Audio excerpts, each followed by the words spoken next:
कराची में शरीफाबाद थाने की हुदूद लियाकताबाद अंडरपास के करीब 22 जून को मारूफ कव्वाल अमजद साबरी को दहशतगर्दों ने निशाना बनाया।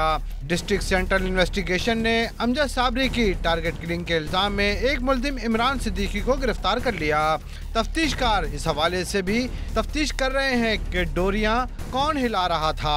जराये के मुताबिक गिरफ्तार मुल्जिम इमरान सिद्दीकी लियाकताबाद डाखाने का रिहायशी और पथारा लगाता है। जराये का कहना है कि मुल्जिम इमरान सिद्दीकी अमजद साबरी की टारगेट किलिंग के दौरान मोटरसाइकिल चला रहा था, जिसकी निशानदेही पर फायरिंग करने वाले मुल्जिम समेत दीगर साथियों की गिरफ्तारी के लिए छापे मारे गए, लेकिन कामयाबी न मिली।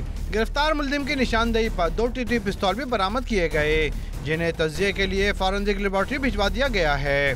जराये ने मजीद बताया कि CTD ने आला हुक्काम के सामने अमजद साबरी कत्ल केस में एक मुल्जिम जुबैर की गिरफ्तारी का दावा कर रखा है, जिसके बाद तफ्तीश में नया मोड़ आ गया था।